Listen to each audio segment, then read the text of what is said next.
Okay, are we ready?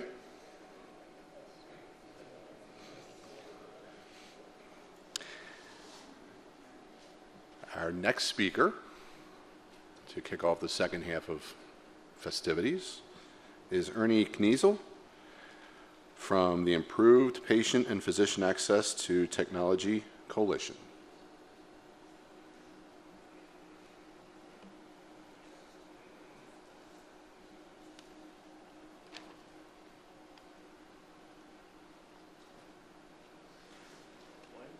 Yes. Okay. He's with our coalition. He's going to join us for sort of a follow-up. Okay. Is that all right? Sure.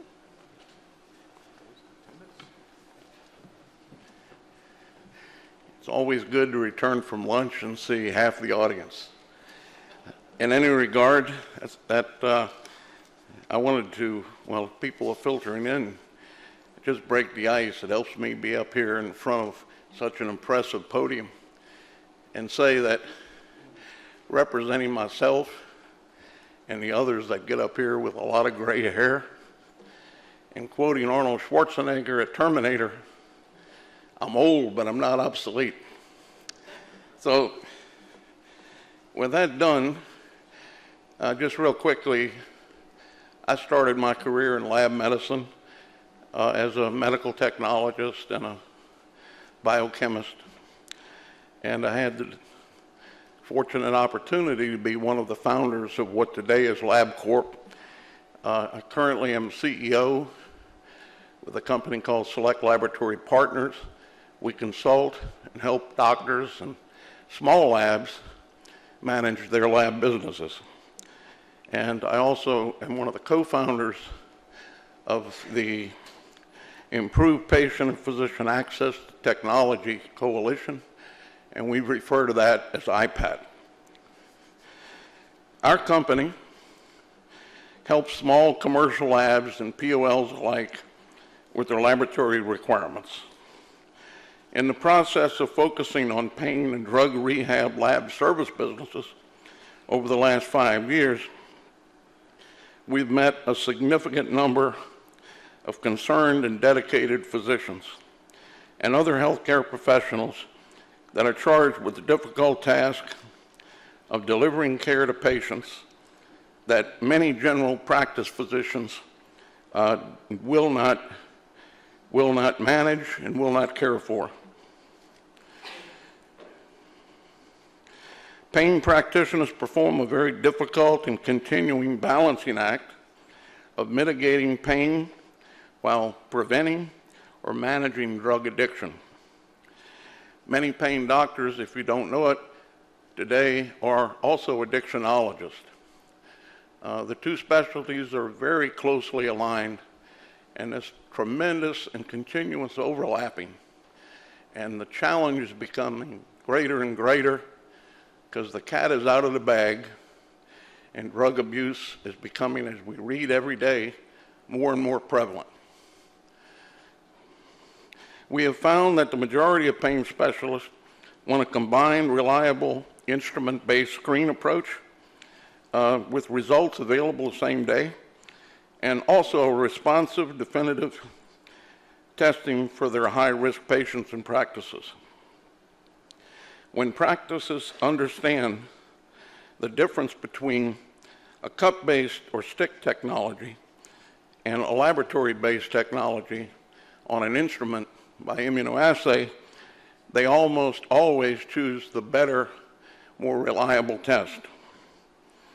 And that's where the testing really begins for the physician, is getting a good assessment the same day the patient is in for his prescription and his treatment.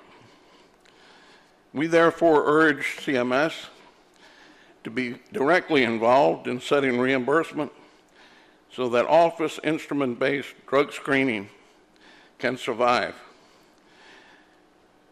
A few years ago, physicians began making very large investments in technology and personnel so that they can have available, reliable testing. They have done this with the prior CMS guidance and an expectation that reimbursement for this testing would be adequate. Reducing screening to a single code significantly puts at risk the better technology that is used in laboratories, including physician office labs. In this screening process, typically 10 drugs are reasonable and acceptable. CMS currently reimburses the same level for 5 or more, and we feel that level of reimbursement is adequate. We'd like to see the recognition of the importance of validity testing, but if the reimbursement stayed at the same level, then I think that is reasonable and it could be included. Pain practitioners and drug rehab practices are alike, with similar needs to effectively manage addicted patients and to prevent further addiction. Inadequately controlled patients threaten their own lives, physicians' practices, and our communities. This triune goal is or should be of utmost importance to physicians and all concerned caregivers. Knowledgeable and experienced pain specialists are essentially united in their request to be allowed to use broad-based definitive testing by LCMS, MS, or whatever is the most efficient and cost-effective but high-quality modality. Most experienced pain doctors agree that correct classification of patient risk is challenging, if not impossible. The drug metabolite tests that are typically required to avoid guessing whether a patient is abusing drugs or misusing prescriptions are probably correctly set at 35 tests or more. The number of drugs required, however, is growing. As street abuse expands and as new drug prescriptions are approved and introduced, this all creates new challenges and a growing number of tests that cannot be ignored. We therefore agree that CMS's proposal of a comprehensive definitive test profile is a positive move, but that some flexibility should be allowed for specific needs. Testing of lower numbers of definitive drugs may fit some physician practices requirements, and a lower reimbursement may apply in such cases. For a relatively small number of tests, such as metabolites of ethyl alcohol, which is a very important test, and that currently require totally separate methodology and testing protocols, should be allowed for, and there must be reimbursement there to cover the significant extra cost of doing such a non-profile test. What is most important as any plan to reduce lab payments is that CMS set prices on a national basis that are fair, reasonable, and that don't encourage the reduction of quality or reduce the availability of essential testing. We must remember that drug testing for pain patients has the goal of preventing expensive emergency treatments and unnecessary deaths, which is caused at least in part by the availability of prescriptions of FDA-approved pain medications. The pharmaceutical companies have aggressively promoted the elimination of pain as an American right and the use of low-risk, high-priced remedies, and low risk is in quotes. Our culture has embraced the highly promoted concept of pain-free living. We don't accept pain anymore. We're taught to recognize it and react to it. And patients unknowingly go for treatment and very often can become addicted. So even though our culture has gone in that direction, there's a lot of pressures on doctors, and pain doctors are expected to prevent drug diversion and must also defend their practices from claims of malpractice when things go wrong. Pain specialists know how to best practice their life-saving, pain-relieving trade, but they need the best tools available to do this well and at reasonable costs.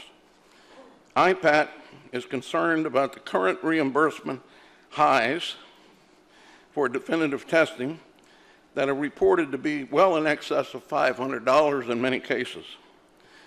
IPAT most wants assurance of the availability of necessary quality testing, but will accept lower prices if they are reasonable and support broad definitive quantitative testing.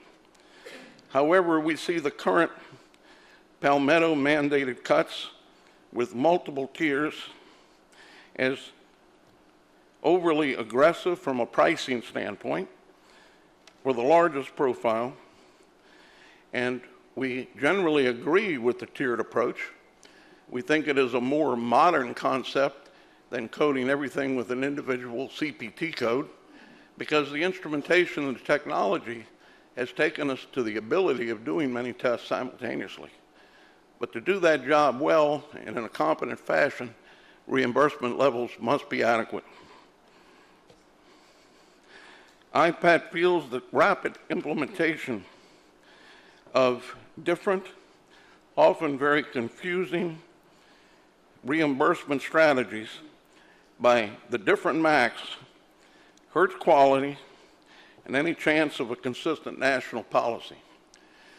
We have, I don't know how many MACs, I guess it's 30 or so, and it seems like they're as confused as anyone, and the providers in these areas don't know where they're going and when they're going to get there. And you've got individual insurers and Medicaids doing everything imaginable, and in many, many cases mandating quality of service that is below an acceptable standard. So we therefore reiterate our request for a well thought out change of coding.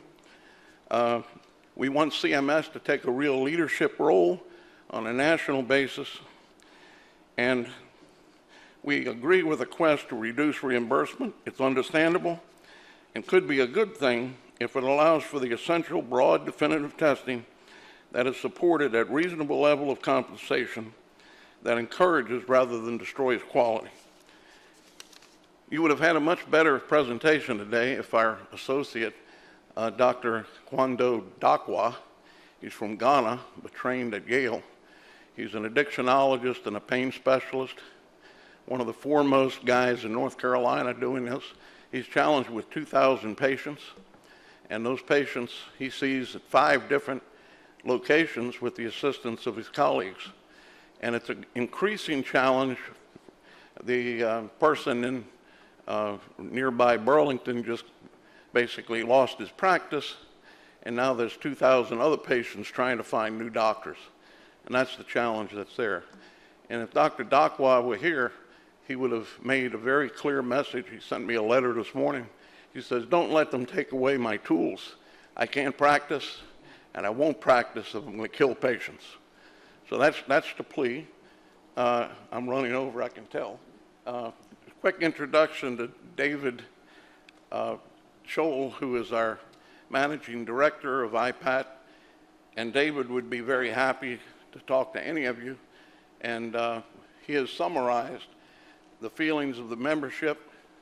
And David, since I've taken all your time, why don't we just suggest the pricing, which we decided at lunch to share with the people here. And sure. I'll step away. Sure, thank you. Thank you. Thanks to CMS for allowing us the time to come and speak regarding this issue. And I would just like to say, it's become apparent, and we know and we understand that everybody who's presented here today has specific mindsets and numbers for reimbursement that they have in mind. And with that in mind, we would also like to add, from the coalition's perspective, our interpretation, and we would strongly recommend that CMS considers for instrument-based EIA testing, for enzyme immunoassay testing from instrument-based testing, as well as from confirmatory testing, specific amounts. The screening using instrument-based testing at about $90 per test, and then for the definitive large profile LCMS MS confirmatory testing, somewhere around the neighborhood of approximately $350 per test. That's it. We represent over 200 practices and physicians that are specialized in this area. So that's sort of a commentary of the summary of these people's feelings that are on the front line. Thank you very much. Thank you.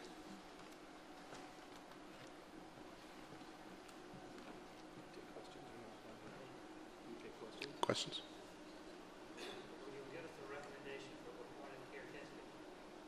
Yes, yes, we will.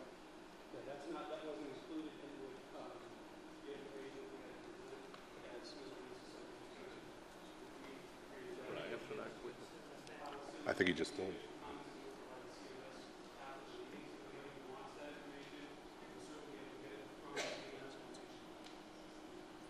Okay.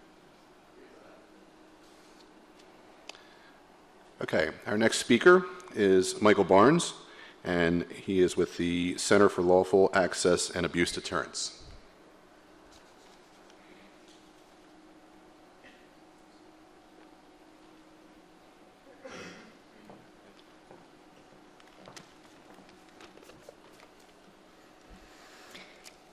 Good afternoon. I'm Mike Barnes, and I'm the Executive Director of CLAD, the Center for Lawful Access and Abuse Deterrence, and we are a national organization working to reduce prescription drug abuse. Thank you for the opportunity to provide CLAD's input on coding and payment determinations supporting testing for substance use. CLAD has taken an active role in advancing policies on testing for substance use that both improve care and reduce costs. We're especially concerned about waste, fraud, and abuse associated with the overutilization of urine drug testing. In 2014, we co-convened a panel of experts to provide input that forms the basis of our recommendations today. We're pleased to have worked with Palmetto GBA to provide feedback on its local coverage determination entitled Controlled Substance Monitoring and Drugs of Abuse Testing. And we urge CMS to follow Palmetto's lead in expanding access to services, containing costs, and improving the quality of information available to healthcare practitioners. Here's what we like about Palmetto's approach and what we encourage CMS to implement nationally. The policy covers direct to definitive testing to identify specific substances that are inadequately detected by preliminary testing and to provide a definitive concentration of a drug to guide treatment. The policy eliminates wasteful duplicative testing using the same preliminary technology as an original test. We also approve of Palmetto's 4-tier pricing model, which covers tests for substances bundled together for a flat fee. This model will eliminate clinical guesswork and provide a more comprehensive report of substance use. CLAD recommends that CMS adopt similar policies nationwide through its billing and coding determinations, and we thank you again for this opportunity.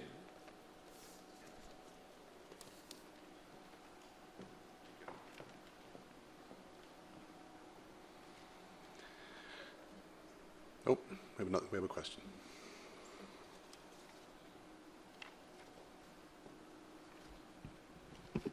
Hi, Edith Hambrick, CMS. And I was taken with one of your statements that, and sort of the last one you said, that it eliminated clinical guesswork.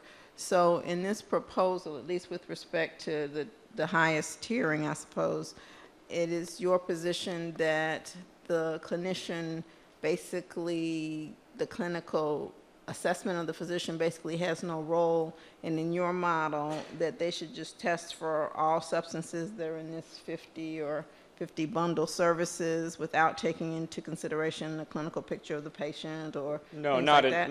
not in all scenarios. There would be some instances when, for example, if you're dealing with a young person where there are commonly abused new synthetic medications, for example, where you might not know what has been introduced into a community, and it might be better to test broadly, but there are other circumstances when it would be preferable to test according to the lower tier. Thank you.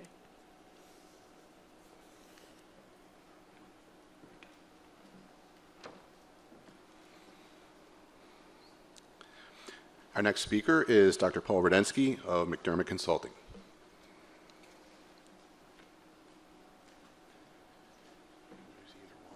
This one's just to move around, this one's stationary.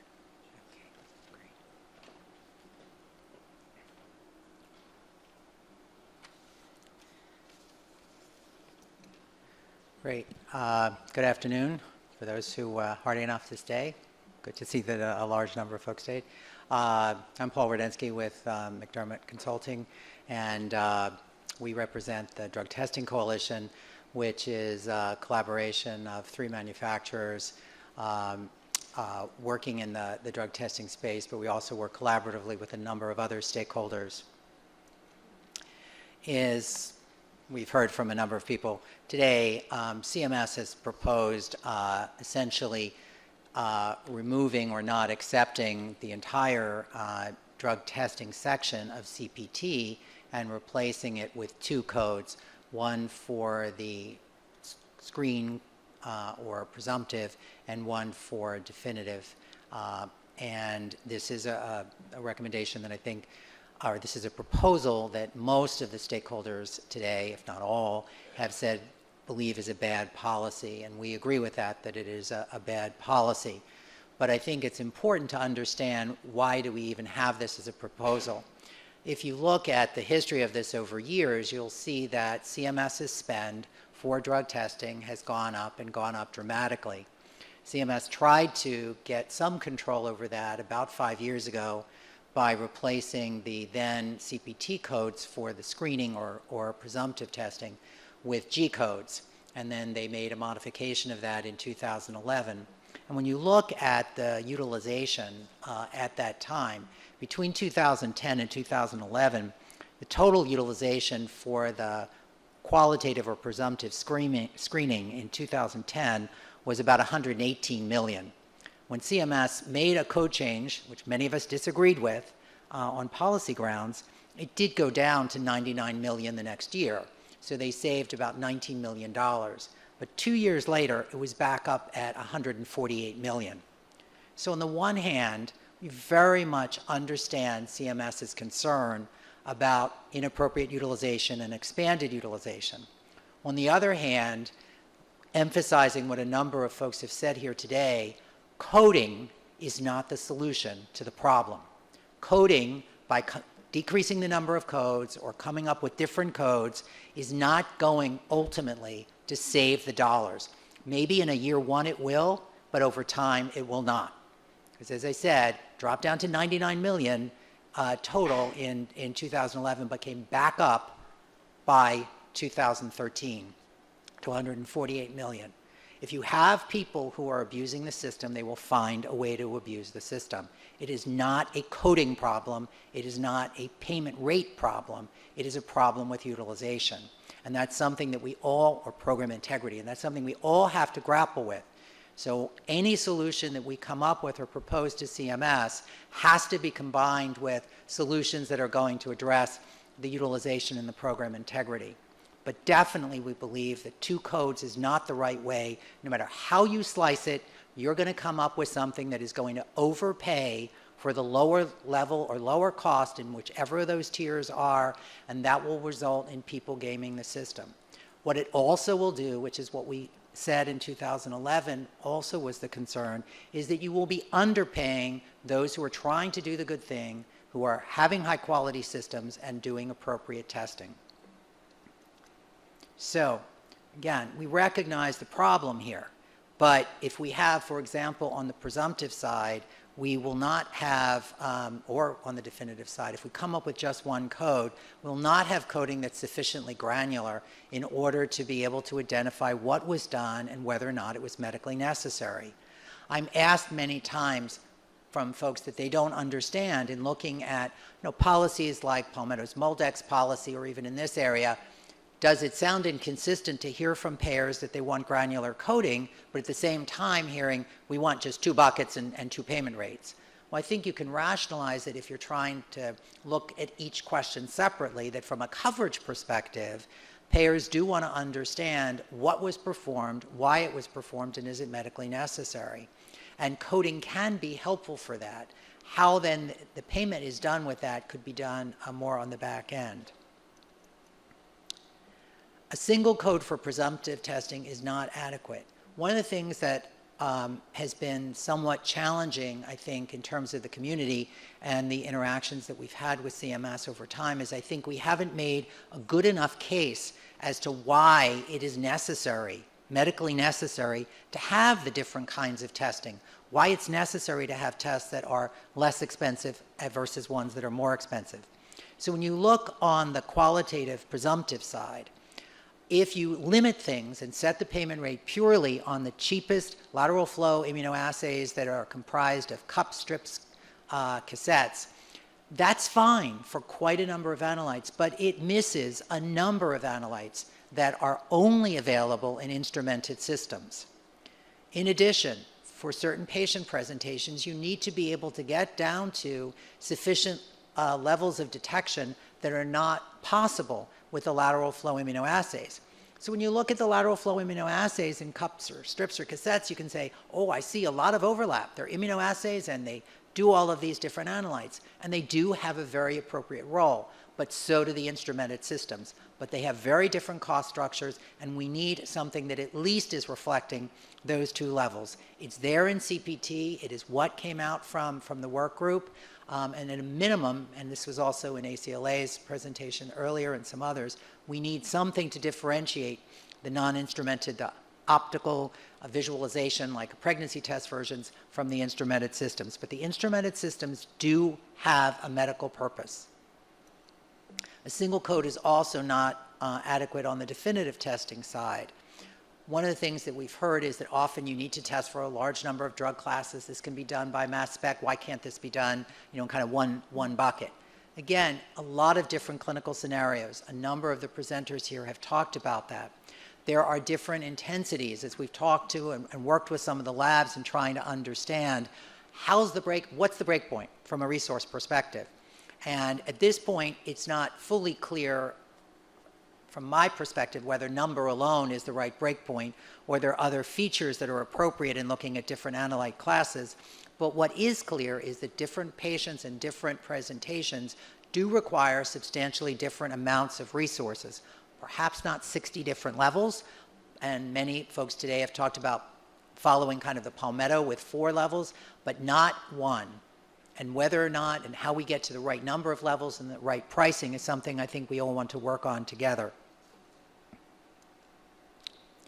We have engaged as a coalition. We've reached out. We've been working collaboratively with a number of other groups with whom we've met, like the AMA, ACLA, AdvaMed, CMM, all of whom have presented here today. And we continue to work with other stakeholders to come up with a proposal on the coding side that will have sufficient code economy so that we don't have more codes than we need, but that we do have enough codes at minimum to reflect the different resource levels that are medically necessary. In addition, looking at what options do we have from a program integrity perspective. It could be something like a national coverage decision. As many people have said, a very good start on looking at some of the ideas and all of the work that Palmetto has done. We know that a number of other contractors picked that up, but we also know that when things go through the national coverage process, there's a lot of look at the science, there's a lot more level of stakeholder engagement, public stakeholder engagement. There are multiple rounds of that public stakeholder engagement. At this point, these are just options that we're all thinking about and talking about, whether or not as more like what Charles Root talked about, where you keep all the CPT codes but come up with some payment mechanism that would aggregate in some way, or if it's basically picking up on the Palmetto approach on the definitive side with the instrumented, non-instrumented on the presumptive side. But marrying that together with program integrity proposals, whether they're from beefing up or making clearer the CCI and MUE instructions, or considering a national coverage instruction. One thing we would say is this will take some time to work through over the summer. We're committed to doing it, and we've been arranging to bring together quite a number of stakeholders. We've had some productive discussions. We very much would like to bring that to CMS once we have it, because as we know from CPT, if you're working on something and kind of unilaterally and then bring it to CMS and then you hear at the end of the process that it's not acceptable, that's not productive for everyone. So again, we absolutely recognize the concern that CMS has about burgeoning utilization, and we do believe it's the responsibility of the stakeholders to come up with a solution that will address that.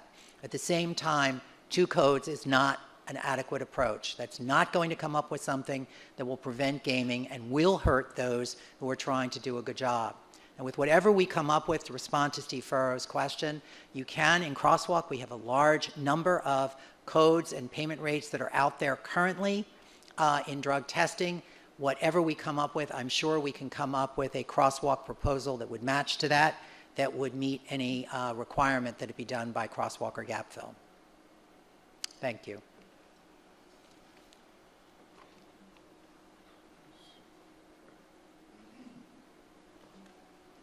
Thank you.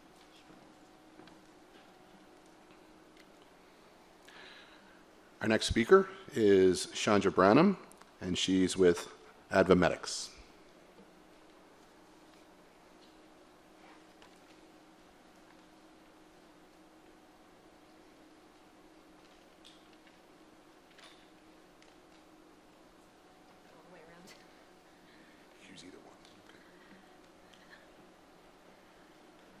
Okay, good afternoon. Sorry, I took the long way around, but as for my comments, I'll be brief. I think that most of the comments that Advomed DX was planning to make, we've submitted them in a formal statement, and a lot of the comments have been made today by other speakers. But I wanted to focus just on two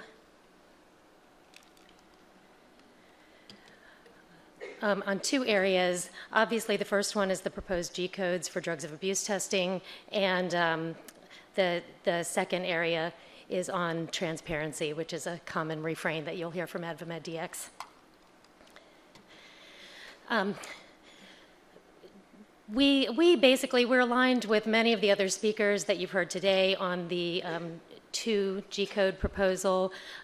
We are not supportive of it for a number of reasons. We feel that CMS is proposing a coding solution to what appears to be a utilization concern. Paul Rudinsky laid that out very nicely in the previous presentation. But I wanted to underscore a comment that was made by the AMA earlier and by some other speakers.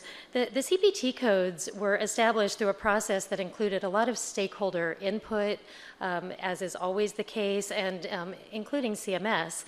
And so we feel like the use of G codes in place of those CPT codes, it causes confusion. It causes, there different coding across different payers, and it's inconsistent with that multi-stakeholder input that went into developing the CPT codes in the first place. It's also not clear that the assignment of 2 G codes is going to result in appropriate or effective billing and payment. And it could actually result in more inappropriate billing. So we have concerns about that.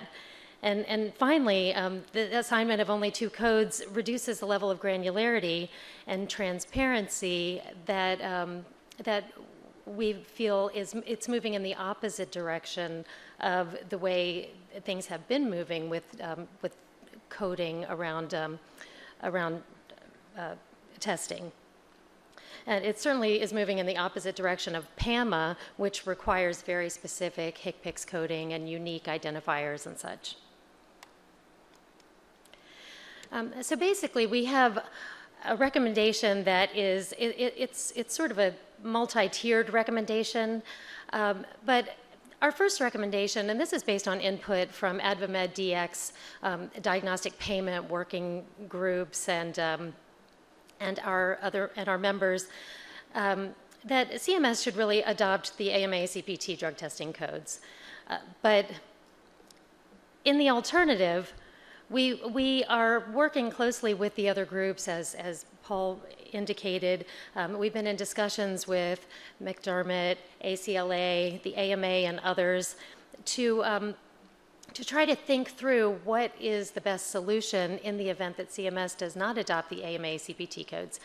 And so as an alternative, we could suggest that perhaps CMS retain the existing G codes, the 30 or so that they propose to remove, through the following year, just as to preserve the status quo, so we can continue to gather the information to put together a proposal that may be a more workable solution.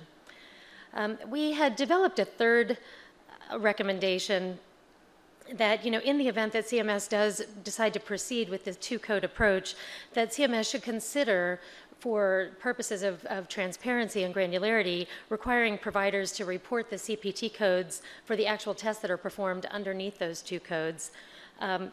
Because this would certainly allow CMS to have more transparency into, what might be considered the typical billing for those codes. However, that's certainly not the ideal approach, and we would prefer to go with number one.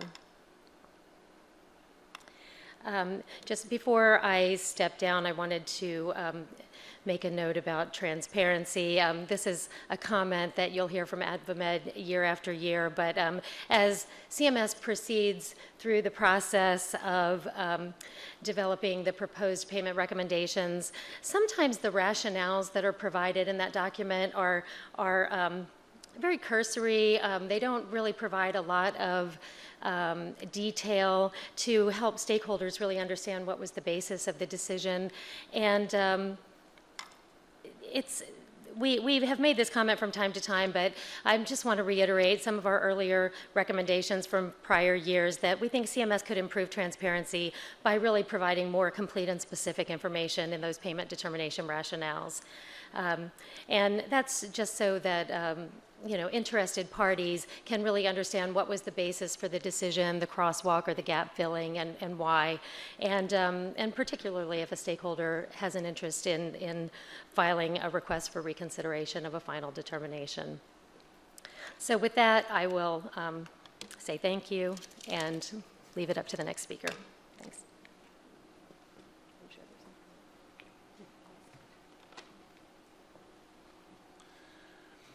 Okay, our next speaker is Mark McSally of Aiken, Gump, Strauss, Hauer, and Feld.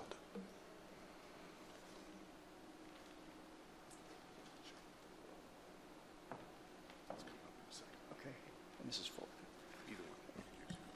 Thank you, good afternoon, and I'm not with Aiken Gump, at least I wasn't as of this morning. I'm the Chief Operating Officer and General Counsel for Dominion Diagnostics, and it's my pleasure to be here today to represent the Coalition of Excellence in Medication Monitoring. We're a group of the number of the nation's leading medication monitoring laboratories, which includes Aegis Science Corporation, Alere, Ameritox, Callaway Laboratories, Dominion Diagnostics, and DrugScan. We applaud CMS's efforts to try and control the utilization that we know has been an issue in our industry over the last number of years. Just read some of the recent articles. However, we've spent some time carefully studying the proposal for two different codes, and we don't think that that's going to be the best way to try and bring about a control of the utilization. We agree with a lot of what the speakers have said already here today.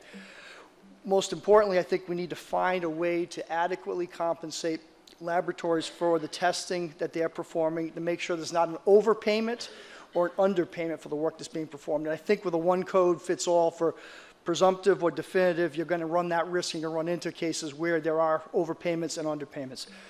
That being said, our specific recommendations with respect to the presumptive coding, we're suggesting that CMS retain the existing two codes that they created in 2010 and modified in 2011. These seem to be working, although there has been some utilization uptick. I think some other monitoring controls could assist in managing that utilization. We'd suggest that there needs to be a distinction between the POCT, or point-of-care testing devices, and the instrumentation that performs EIA testing in a laboratory. So we're suggesting similar crosswalk back to the GO434, $19.79 for that reimbursement, and $98.96, which is the national limitation for GO431. On the definitive side, we're similar to some of the recommendations already made, although we differ slightly in pricing and how we come to that. We believe that one code is not going to be sufficient. We would suggest that following Palmetto's suggestion of tiering, and we've suggested 4 tiers. Those tiers would be for 1 through 7, 8 through 14, 15 through 34, and then 35 and above. And in order to come up with a pricing suggestion, what we have done, we've looked for a way to crosswalk it, because we know that's what the limitation is on how CMS is supposed to price these codes. And we've gone back and suggested the use of code 82542, which was kind of the generic mass spec column chromatography code that's been in existence and is still being used by our laboratories and by CMS today. So we've used a multiplier of that code for each of these tiers. For the first code 1 through 7, we've suggested a times 7, which would yield a 172.06. For the second tier, which is 8 through 14, we've suggested times 9, which would yield $221.22. For tier 3, it's times 11, which yields $270.38. And for the larger tier, 35 and above, it's times 13 for $319.54. We've also changed the definition, or suggested to change the definition. As proposed by CMS, the definition would permit the use of any technology for confirmation or definitive, which will allow for, in theory, a point-of-care cup to confirm an EIA test, or an EIA test to confirm an EIA test, the way the language says, any procedure, any methodology. So without limiting or putting a full description in, we think there's a problem, and you'll see some more gamesmanship occurring, which is why we adopted primarily the AMA definition for definitive testing. I know ACLA adopted or used the presumptive testing definition. We could live with that as well in terms of using that on the presumptive sides. And finally, I know Dr. Rudinsky indicated that there's been some efforts to discuss amongst stakeholders a solution that may make some sense to present. We're willing to participate. We have participated in some of those discussions already. Look forward to continuing to do so, and we will be submitting additional comments to CMS. Any questions?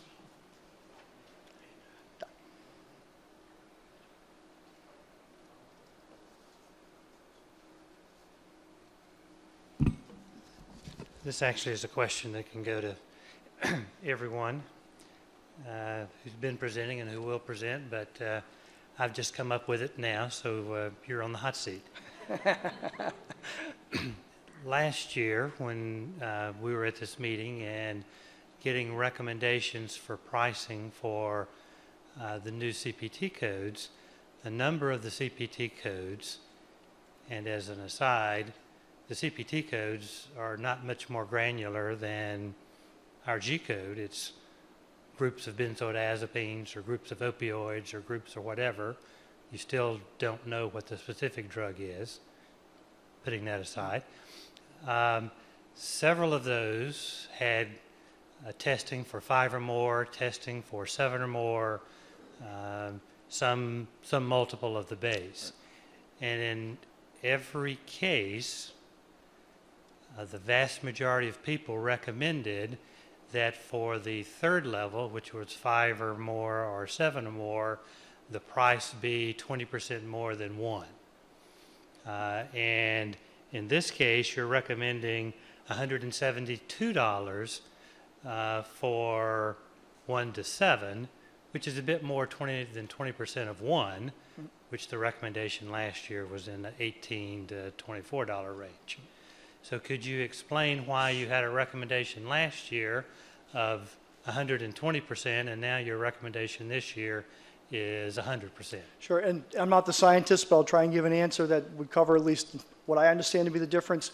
The AMA codes last year tiered specific drug classes. So they had benzodiazepines as a class, or they had opiates as a class, or amphetamines as a class. And within those classes, they would have a tier of 1 to 2 or 1 to 3, whatever the number might be, with up to 2 or 3 different tiers. In those cases, laboratories such as ourselves and other members of the coalition have lab-developed tests, mass spec assay for benzodiazepines, which we've developed to report out, whether it's 3 drugs or add on to 5 drugs. Everyone's different. So the theory, I think, from the AMA point of view and what we suggested for pricing as chem last year was within that benzodiazepine class, there's a level of effort to add on the additional analytes that may not be part of that assay already, or may be part of it already, but not being compensated for under the existing coding scenarios. So that was the theory behind on a benzodiazepine or an opiate adding the 20% or whatever the number might have been, doctor. In this proposal here, what we have is not a class of benzodiazepines. We're saying that it could be a mass spec test for opiates, benzodiazepines, amphetamines, cocaine, THC, and add in alcohol, and one other to get to 7. So it's 7 different drugs, drug classes, or specific compounds or analytes.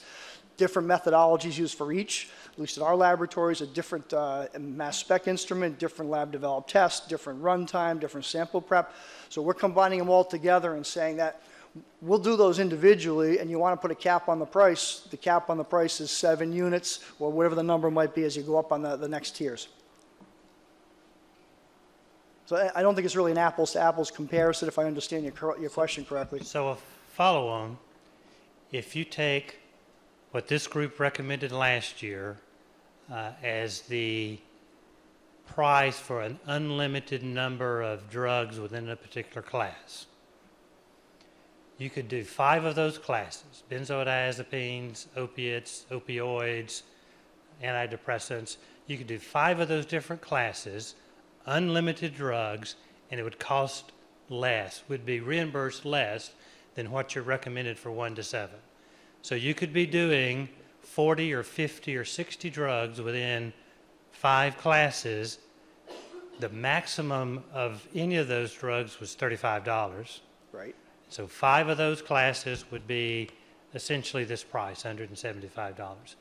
So And why is it now 7 drugs versus 30 drugs across multiple classes, and you're asking for prices that are much higher? I think it's a question of definition of terms, whether it's drugs, analytes, or metabolites. The proposal we have up there basically is, when I gave the example of 7 different mass spec tests for opiates, within that opiate there may be 4 or 5 different drugs, typically morphine, codeine, hydrocodone, hydromorphone.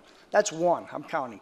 If benzodiazepines, I think we report out 7 or 8, I'm counting that as number 2.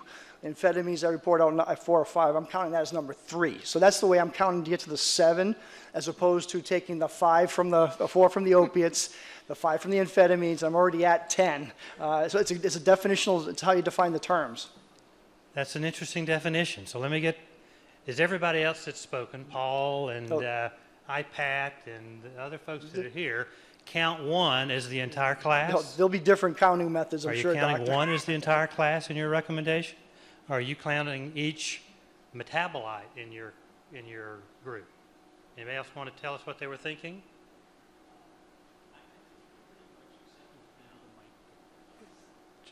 Dr. Root, could you come over here so the world could hear you too? At least the world according to labs. Probably not the entire world. And that was essentially my question for whoever's going to submit comments to us. Please let us know what you're talking about, whether it's the drug, the metabolite, the family, so that we can have an idea, Edith Hambrick, CMS, about, so we will have apples and apples and not this mismatch. So, Dr. Root. Thank you. Yeah, the way we advise people in our code, the coding rules, metabolites do not count unless they happen to be a specific prescription drug that may happen to be a metabolite, which is not very common. So number 1, if you're going to test a single drug and you also test its metabolites, that's 1. That's 1 drug. Now, also then, your next tier is typically defined, like in the CPT, as drug classes. And those can contain many drugs. And if you chose to even do a metabolite of some of those individual drugs, you still wouldn't count that. So I think two rules would be, don't count metabolites, and the other one would be essentially use the same system that the CPT does, where you either have drugs, single drugs, or classes of drugs. And the reason you have the single drugs is like oxycodone and so on, which are very commonly tested by themselves to determine if they're present. Because, for example, the patient may simply have been prescribed that drug, and you don't need to test anything else except to make sure they're taking their drugs. Hopefully that clarifies it a little bit.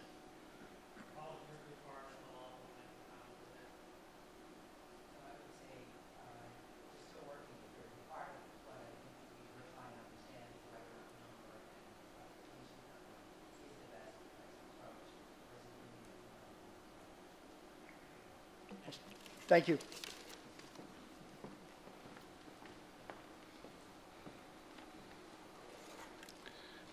Our next speaker is Marion Snyder of LabSource.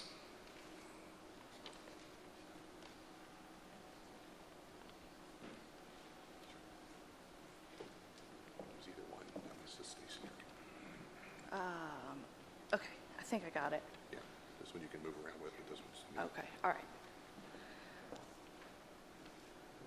Good afternoon. My name is Mary Snyder. I'm a board-certified clinical chemist. I've been in the pain management, toxicology, addiction treatment, testing field for about 7 years now. I started at Brigham and Women's. I set up their toxicology lab there in response to increasing need for urine drug testing with their pain management group, who's very innovative in the field of pain management. And they recognized that they needed this tool to better manage their patients. And as their utilization went up, the cost for the hospital was going up dramatically. And so they decided to insource the testing. So I went to Brigham and Women's. I spent 2 years there. I worked very closely with the physicians there to decide what testing is it that they need. Historically, screens were used, really rough, rudimentary screens that were good when you didn't expect to see a drug, and workplace drug testing. You know, if they're using a drug, hopefully it'll pick up some of the few classes that were abused at the time if it's abused at a high level. So it worked well for that period of time. But now with all the new drugs coming on the market, the polypharmacy out there, the screens really have not kept up, nor do I think they can. They're designed to detect a class of drugs as best as it can, but often won't be able to detect really important drugs within that class. So working with them, we decided that, not knowing anything about reimbursement and billing and any financial incentive to push towards maybe confirmatory testing, we decided from a medical necessity standpoint that they wanted to go with definitive, confirmatory, or quantitative drug testing, which I'll use synonymously, although they're not quite in this talk. So first we brought in opioids, then we brought in benzos, direct to definitive testing. We stopped doing the screen for those drugs because it was imperfect. You miss 30 to 50% of the opioids. You miss over 50% in our study that we performed of the benzos using the screen. So what's the point? Why do you use the screen when you have this in so many patients? So we started doing confirmatory testing by LCMS. Over time, we were going to add in additional drugs into the LCMS method because LCMS now, with the advances in that technology, can accommodate a lot of drugs in a single method. So unlike old days where you would just confirm a class, opioids or benzos or barbiturates by GCMS, and it may take multiple hours to prep the sample, and you had to prep it for each drug class separately and then run it, and it could take 30 minutes for a run. That's what the CPT coding was based on, in my opinion, and it also worked well when there were those few drug classes, and that was the algorithm: screen and then confirm. Now, when we need to confirm these very large drug classes, what do? Because that's really expensive for payers. And the drug testing's needed, and the need is not going to go away. And it's still very expensive to run. So that's why I'm here. I want to help, if I can, come up with a solution to what I think is a really big issue for our patients, our providers, for CMS. So that's my background. Let's see if I can do this. Okay. So I kind of talked about what I'm going to discuss. What I do want to emphasize is the importance of definitive, quantitative, confirmatory, pick your choice. I actually like definitive as well, testing, and then talk about alternatives to the current proposal, which is the single code. So LCMS testing, you can determine the quantitative levels, which is important for some of the drugs out there. Maybe opioids, you can assess trends if they're coming up at 1,000 nanograms per ml for months, and then all of a sudden you see them jump up to 10,000 nanograms per ml, 100,000, and you normalize it for their hydration status. You might see that they're becoming addicted or they're acquiring more drugs on the street. So there are some uses for quantitative levels, but beyond that, the most important factor for definitive or confirmatory testing, in my opinion, is the sensitivity. Because what's the point of doing a drug test if you're not going to detect the drugs that are present? And on the next slide, I show some of the sensitivity numbers, but many of the emerging drugs and newer pharmaceuticals are not detected by immunoassay, never have been. Also, the ones that have been detected by immunoassay were often detected in an emergency room setting where they're going to be on very high levels because they're in an overdose situation, and maybe those immunoassays weren't designed to detect the low levels that are being used therapeutically. So that leads to a lot of false negatives. But with confirmatory testing, you can go much lower and detect those drugs. You can also identify unusual parent and drug metabolite patterns. We see this in about 1% of patients. We'll see huge concentrations of drug, but none of the metabolite. And that doesn't make sense. So the patient is doing one of two things: spiking it directly into their urine, which we see, or they're taking as much as they can right before they come in to look like they're compliant when really they've been selling their drugs and they save 2 to take right before they come in for their visit. So that's helpful to understand. Construct longitudinal profiles, I mentioned already, and so overall this is a very high accuracy solution. You can customize it. Doctors can decide what drugs do I need in my population and customize that panel and have a definitive result and not the presumptive ones that can be very confusing to interpret. So the alternatives, again, are immunoassay. If you didn't go with confirmatory testing or definitive testing, and you have the point-of-care cup, you have the instrument. While under certain circumstances, this can be useful. Maybe in an addiction setting, if you did a baseline test on that patient, full confirmation panel when they first come in, make sure you've got a clear picture. Maybe do a screen twice, then do a confirmation panel again, because they'll learn what they can get away with a screen. So you've got to then reflex back to that confirmation. But there may be instances where IA is acceptable. But just to show you the percentages of false negatives for amphetamines, I only cited one source here, but I'm happy to provide the others. There's numerous sources in the literature. 28 to 60% of patients on amphetamine were missed by immunoassay, up to 53% of benzodiazepines, THC 40%, cocaine up to 75%. It's going to depend on your population, the prevalence, what's being abused in that particular setting, but I think these are pretty shocking numbers, which is why before I was in the for-profit world, which I am at LabSource, I was recommending at Greenville Hospital System and Brigham and Women's, and I was consulting for a number of pain groups and saying, why are you using immunoassay? You can't do that. You're doing a major disservice to yourself, to your patients, to society. You're not detecting these drugs. So I think clearly, and then also false positives are common with these, so you really don't know if a negative is a true negative. You don't know if a positive is a true positive.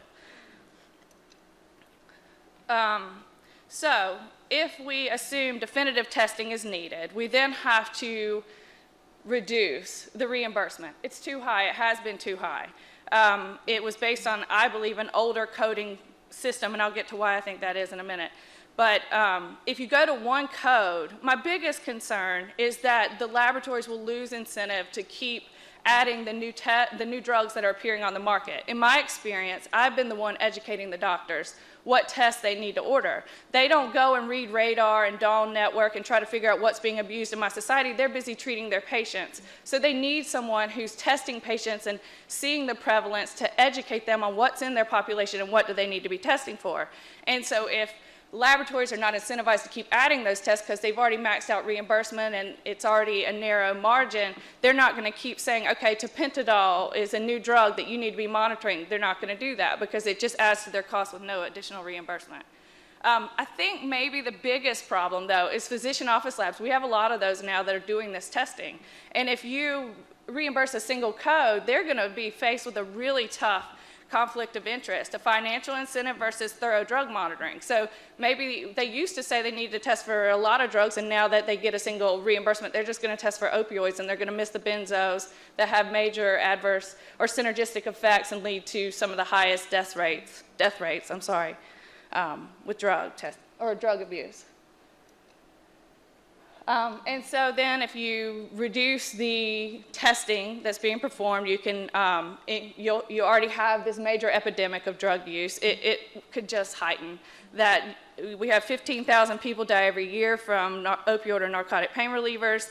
There have been a lot of reports about the increasing heroin abuse lately that's taking off.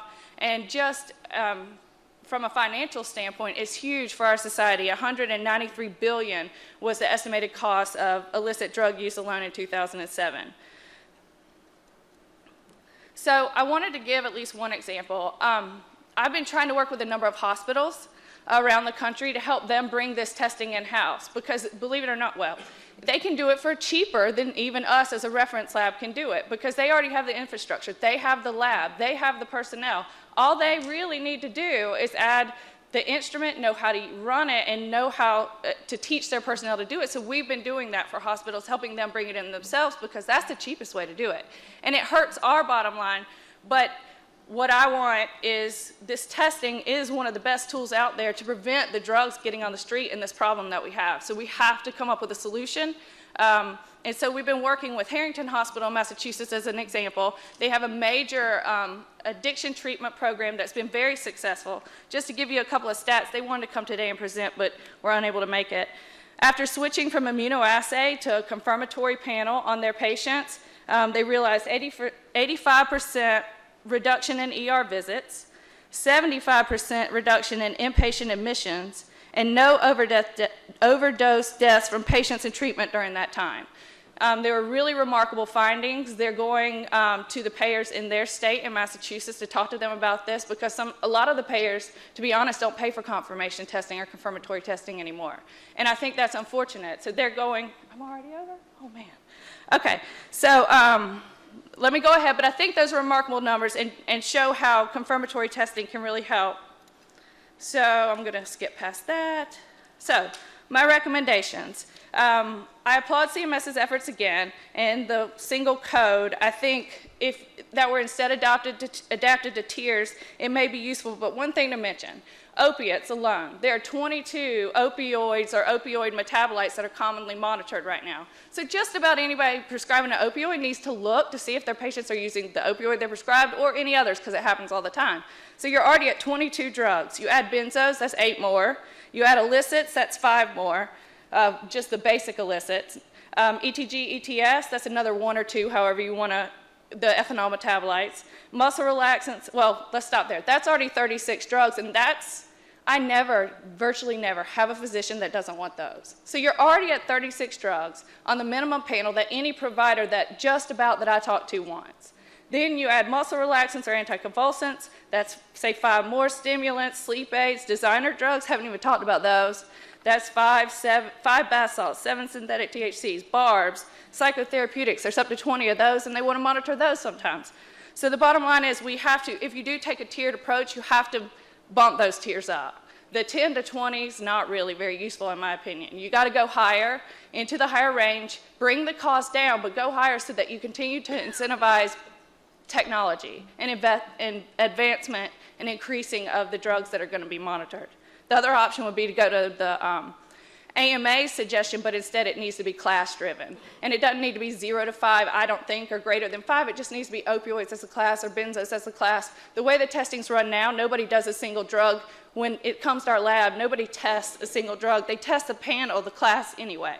So you just, nobody sets up just an oxycodone method. There's really no such thing anymore. So thank you for your time and accept any questions.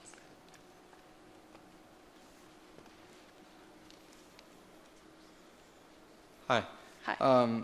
So it kind of sounds like you're saying get rid of the screen altogether, right? If we could afford to perform confirmatory testing for every drug, yes. It becomes cost prohibitive, so the only time I would recommend using a screen in our laboratory were for the things that the prevalence is much lower, but if it were positive, it has a major impact, and especially if the screen is pretty good, like barbiturates, we rarely see, so we'd maybe screen barbiturates and only confirm the positives there, but for most, yes, you have to go with confirmatory testing. Okay. A concern that I would have with that, or I think most would have with that, is you're taking, like you kind of mentioned, a very cost-effective tool away from a lot of frontline, physicians that don't have the capital, or if they do have the capital, don't have the knowledge that you have to implement something as sophisticated as this. So that's one concern there. Yeah. And the other concern is that in our MAC area, there's a proposal that's close to finalization for drug abuse testing, and one of the medical necessity requirements for the physicians ordering a confirmatory test is a positive screen result. And so if we get rid of the screen, or if the proposal is to get rid of the screen altogether, then that's not my proposal, but I'm fighting only for confirmatory testing. I do think if providers find immunoassay-based testing is useful, say every second test in an addiction clinic where you're having to test very frequently and you can't afford to do this every time, I'm not saying eliminate it, and I agree. Some providers like to have that quick answer and to have that in office and then send out for confirmatory testing. Don't make any final decisions on that answer. I'm not saying get rid of it. I'm just really lobbying for confirmatory testing at an affordable price so that we quit having this battle of was it medically necessary or not, because in my opinion it was. Right, and then a comment to add, and then I'm done. I'm glad that you mentioned that bringing it in-house is the most cost-effective way to do it, because there's we're a physician office lab, and there's definitely a lot of stigmas about POLs that are doing it for the money. We have spent the time and the resources developing what you're talking about, hiring competent people. In effect, it's decreased our utilization because the reference lab that we used to use only offered the most comprehensive panel if we really wanted to get the most popular drugs. And so that left us with maybe 75% of analytes that were being ran and billed for that we didn't really need, but the only way that we were offered to get them was by essentially strong arm ordering this, this comprehensive panel. And so by bringing things in-house, we were able to provide a truly a la carte, like you said, customized drug menu for our ordering physicians, where they just look at one analyte at a time and decide to order that. And on that note, the analyte, I think, would be a good definition as far as when you're talking about class or metabolites or whatever, because I think Dr. Root said that for oxycodone example, you don't need the metabolite per se. If they're prescribed it and the oxycodone is positive, then you don't really need to run that metabolite, but you do in lots of instances when you're concerned with diversion, and also when you're concerned with someone maybe not metabolizing properly and having a buildup of oxycodone that could potentially get to a toxic level. So I think it would be my recommendation that analyte is the term, the definitive term that's used as far as defining, if it's a parent drug, a class, metabolite, or whatever. Right. Some metabolites are parent drugs, and Correct. It can be That's very why confusing. I think analyte is a good term for that. Right. So that would be my recommendation. That's it. Thank you. Probably more of a statement than a question, but something that came out these last two conversations I think are really important that has to be defined for any of these scenarios to work out. Our organization recommended a tiered approach as well, but it is coming down to how you define those tiers. You define the tiers very different, or what a drug is very differently than the gentleman from Dominion, and probably differently than I would have. So I think until we define that, it's really difficult to understand what the right strategy is going to be. So I hope that that's a takeaway for Medicare to get continued input on. I think the analyte is a good suggestion. It's non-specific and just defines a target that you're measuring in your method. Hi, I'm Jay Ganchikar. I'm a little bit different from most of the people because I'm also a pain management doctor. I'm an anesthesiologist, did pain management, a big practice with about 40,000 visits a year in the area, and also do sleep medicine. I've backed away from pain management, and now I'm in the lab. And I can tell you from the provider perspective, screening really is just an additional layer. It ends up being confirmed anyway. So the only time that the screening would be of use is when a patient shows up, it's the very first visit, and the patient says, I'm out of medicine. I want to give something for 2 days or 3 days until I tide over. Our policy is not to give the pain medication, but the question is, would I want to leave the patient go through the withdrawals, or on a humanitarian basis, I would just give it for 2 or 3 days, and this would serve as a screening tool. However, given the very high false negative and the range between the detection limits between the screening and the confirmation, it really does not make sense for me to do the screening. Since it just adds another step, it really does not add to the management. Right. Number 2 is the immunoassay. When the results come out, again, you have, from the physician's perspective, opiates. Methadone is an opiate or opioid, however you define it. But there, methadone comes out as a different class compared to the opiates. And fentanyl is different. For them, it's confusing. So when they see an immunoassay results, 1, we miss out almost 30% of the patients. And 2, if we are going to confirm again, why do the immunoassay? That's my take. And yes, I do agree.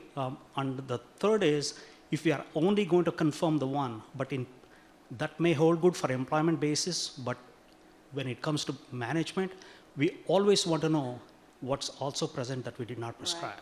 That's what I was saying. I don't ever see anyone do that. Exactly. And again, all the time, it is not just one or the other. There are a lot of different pieces of the puzzle you have to put together to see, okay, this patient was on methadone, is also positive for morphine, positive for normorphine, and because the dose was high, is also positive for hydromorphone, which is dilaudid. So either I could accuse the patient of taking dilaudid, or I see the relationship between the two and then say, okay, one compared to the other is only 1% of this, probably this is a metabolite. So that's a decision I have to make. It can only be done just with the confirmation. And I see that the screening is just an added layer. And in fact, this has turned out to be the gaming that's going on. Most of the physician offices are bringing in screening. And I could tell you, when I see the medical records coming from various other practices, there are patients who are being screened every time, every visit. And the visits have shortened from 3 months to 1 month to sometimes 1 week. And the only way you can stop the gaming is to take away the incentive. Hi, Jennifer Boland, and this comment is a little bit raised and directed at CMS. A lot of the issues that are just talked about here implicate some of the Part D authority that CMS has with regard to looking at the prescribing component, and that influence has gone into some of the payer policies where they've asked clinicians to look at the results of presumptive testing before making a clinical decision while the patient is there in the office to prescribe a controlled med, and then before making a decision about any definitive testing. And I would just ask that that be remembered and looked at as all these groups consider how to divide up or make recommendations on this coding.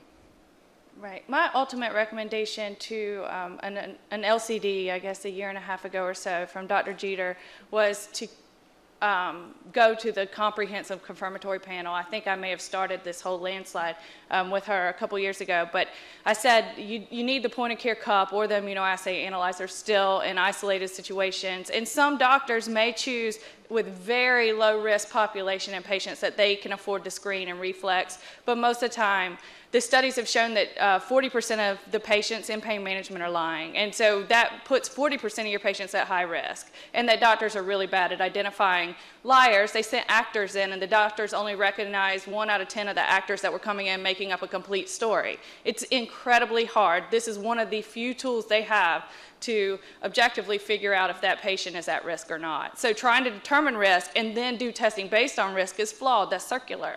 You have to assume everybody's at high risk until proven otherwise, because most are, at least half. So that's the bottom line. I want us to be able to continue to allow physicians to be tested without huge scrutiny, but we need to make it affordable. It's unreasonable how much has been paid for this testing. So, and I'm happy to share our costs or anything like that offline if you're interested.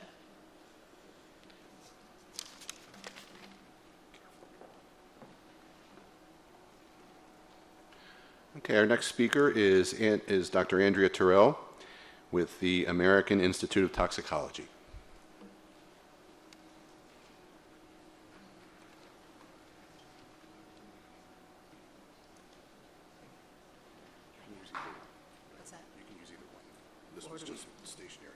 Okay. All right. Well, thank you very much for giving us the opportunity to present. I'm Andrea Terrell. I represent AIT Laboratories. AIT Laboratories has been in business for about 25 years, specializing in clinical and forensic toxicology. We've been doing testing for pain management for about the past decade, so we were one of the first labs to start doing testing specifically to monitor prescription drug use. We pride ourselves in partnering with our physicians to develop rational testing and management strategies for patients on chronic around-the-clock therapy for chronic pain, and that includes addiction as well. This slide is just, oh, maybe not.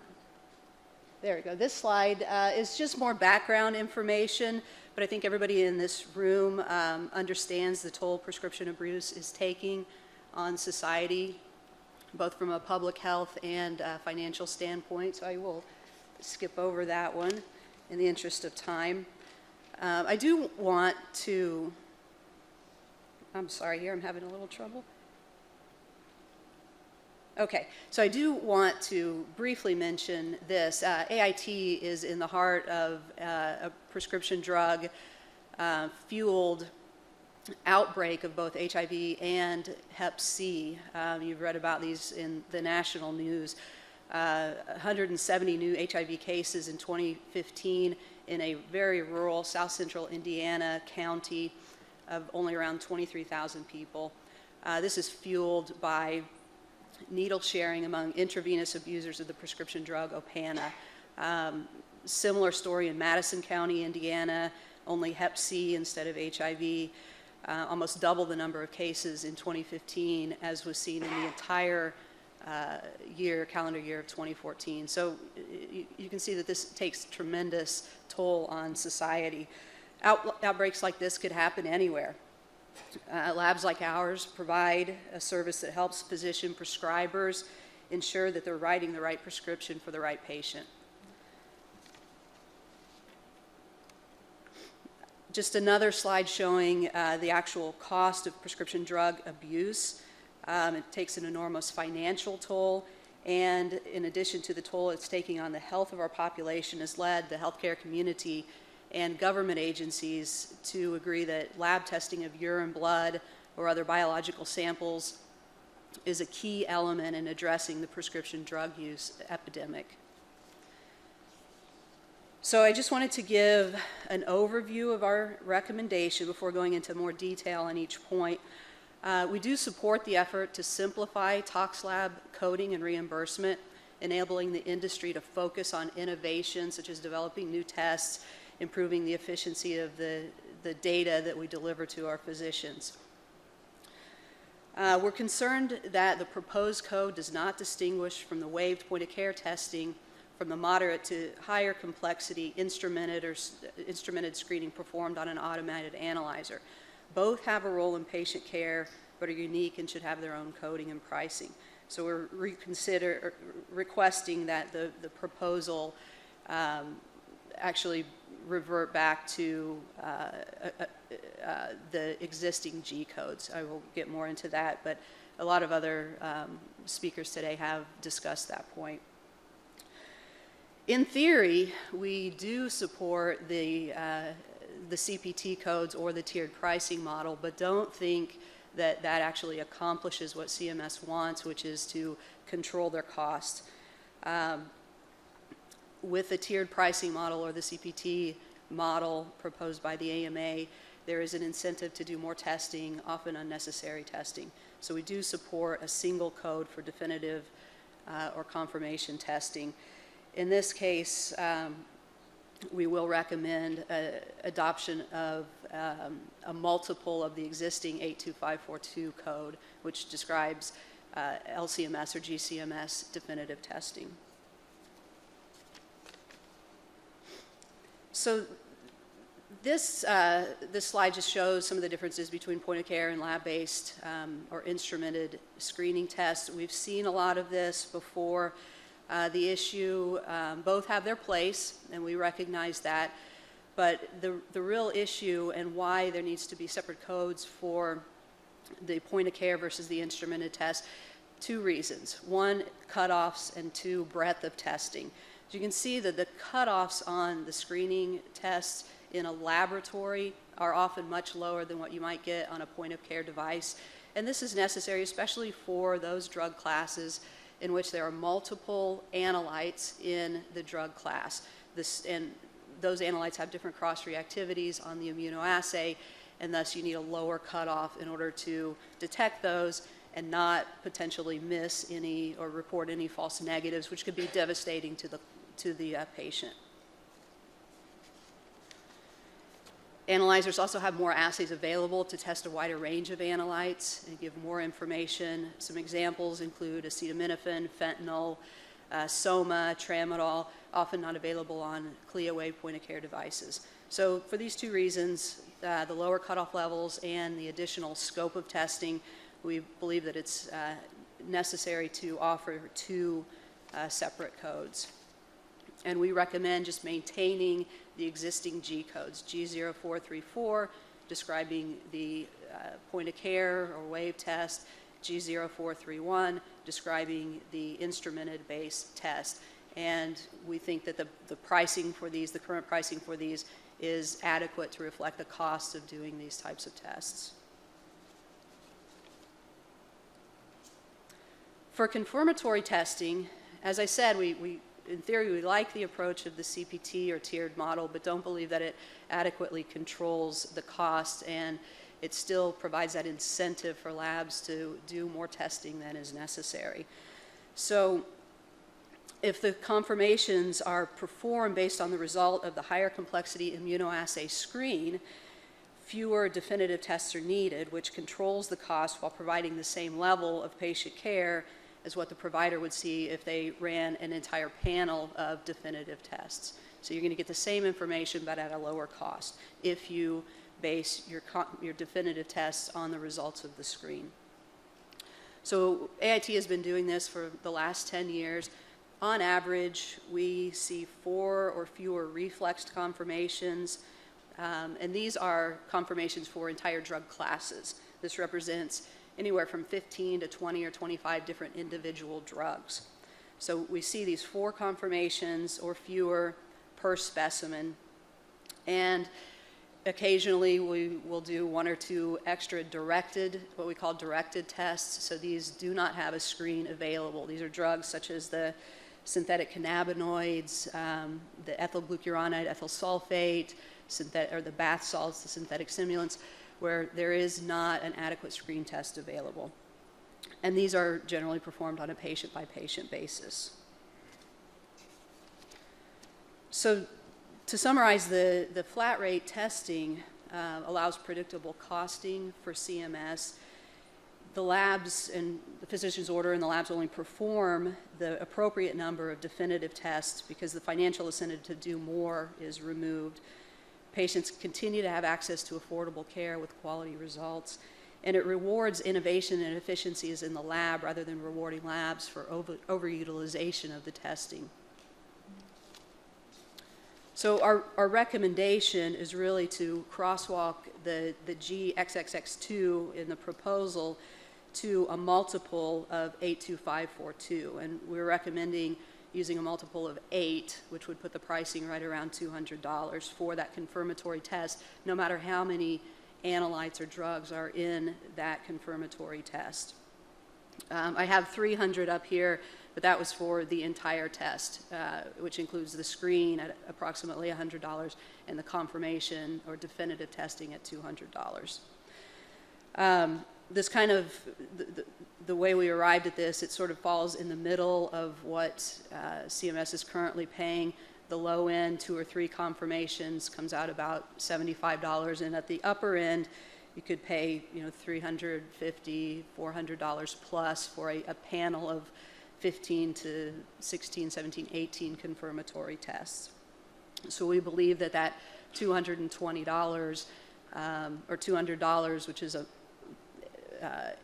8 units of the 82542, is a fair price, falls in the middle, allows labs to do the definitive test based on the screen results, plus 1, 2, 3 on a patient-by-patient basis of the directed test for drugs for which there is no good screen test available.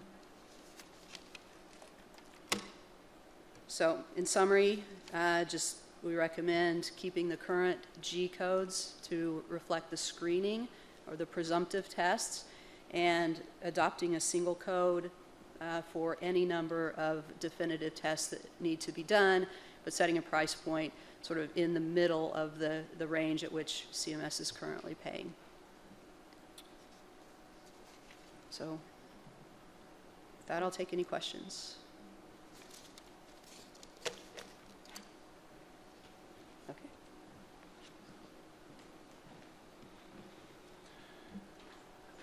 Last but not least, we have Dr. Bob Twillman of the American Academy of Pain Management.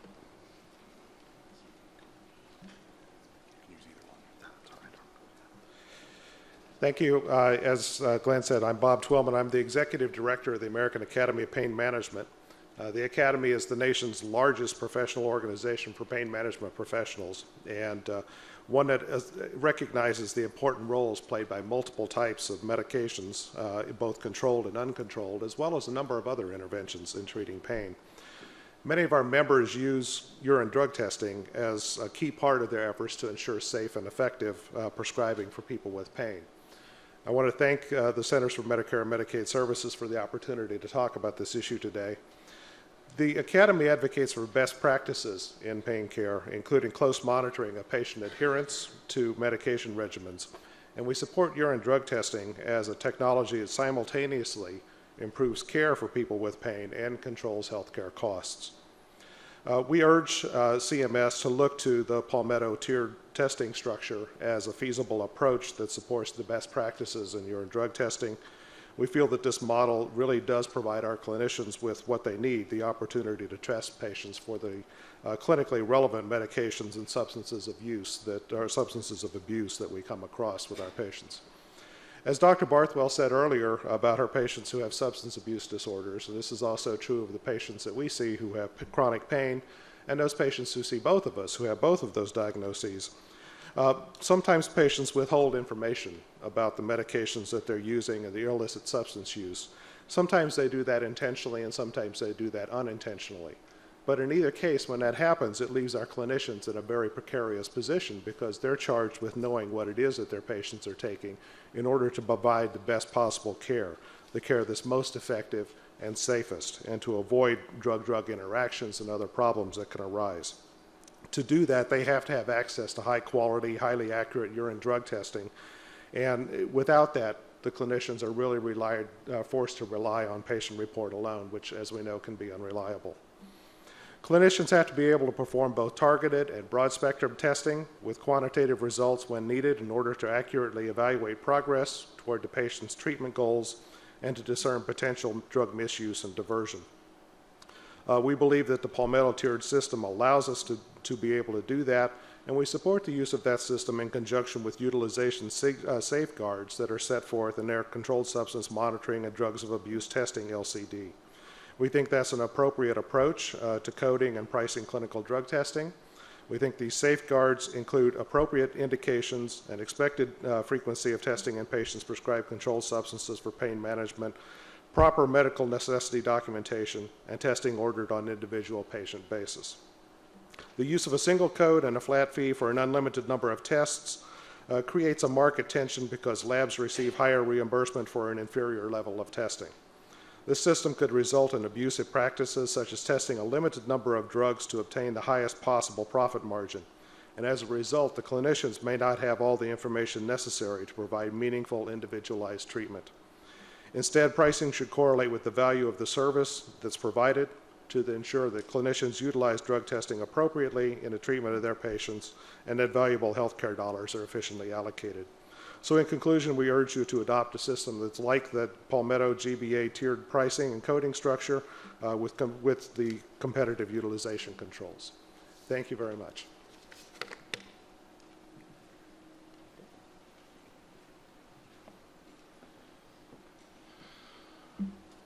Okay, this concludes the meeting. Oh, Steve, you have something else?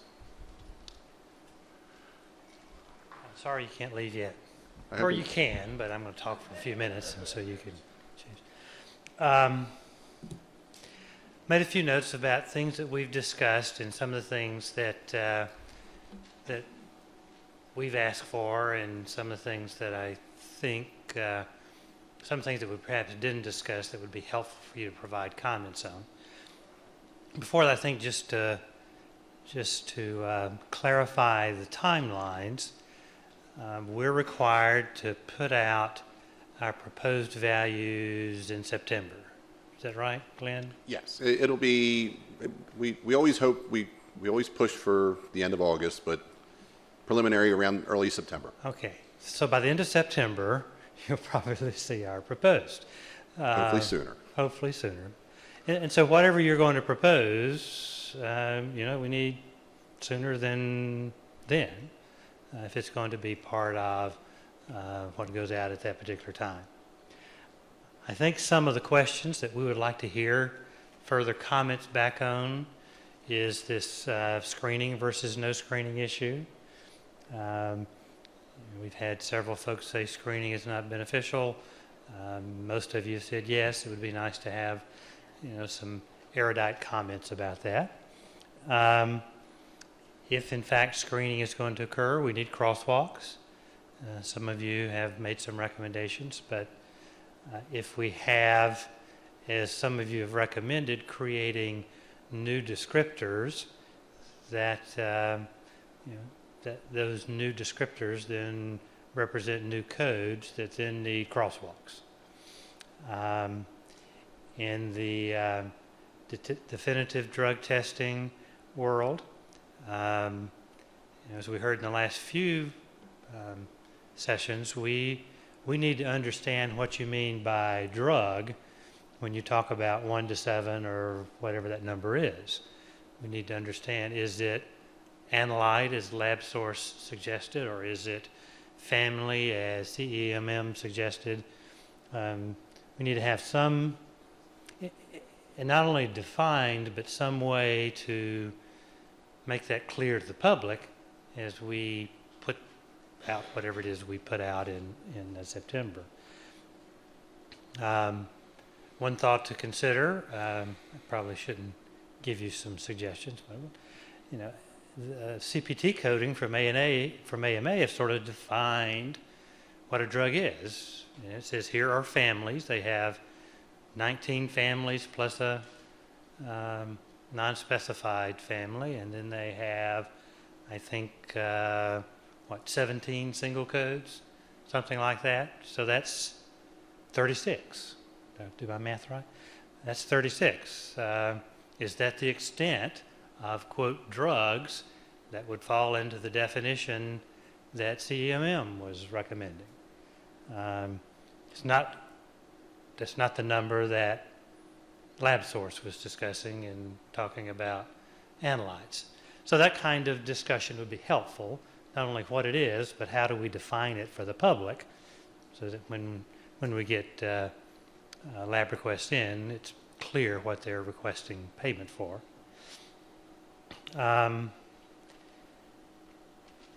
In all of this, our legal authority, our regulatory authority to do pricing now until 2017, when we change to new pricing, is to bring something to this meeting and to get gap filling or crosswalk recommendations.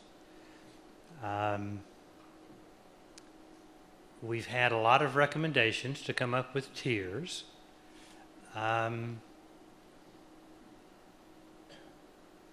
If we were to follow the typical process we would follow, if we get recommendations for tiers, then they would need to be presented publicly. We get crosswalk prices, or we get recommendations for gap filling, for them to go into the fee schedule for next year. Otherwise, they come back for the annual lab meeting in 2016. So most of you presented some conceptual thinking, and then between now and August the 6th, we need some definitive recommendations. Here's a code, and here's a crosswalk. Or here's a code, and we ought to gap fill it. Or we need some of your high-priced consultants to tell us the other legal authority we have to do that. And we've never had trouble with some of your consultants doing that. So we need some help in that regard. One thing we did not discuss at all today, and I'll just throw this out that you may want to provide some comments on, is we didn't discuss the role of therapeutic testing.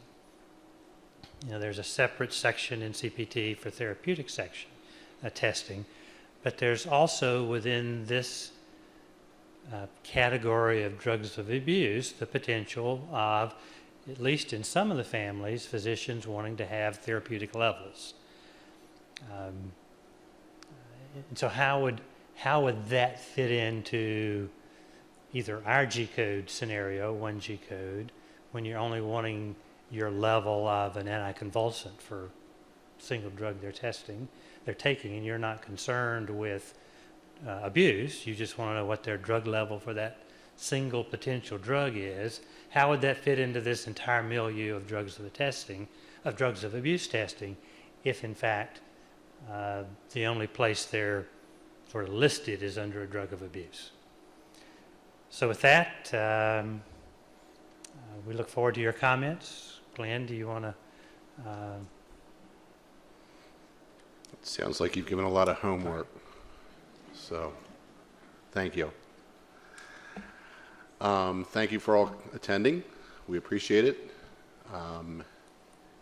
Any other questions or concerns? If you need taxi service, please go up to the front and they should be able to help you. Okay? Be safe. Thank you.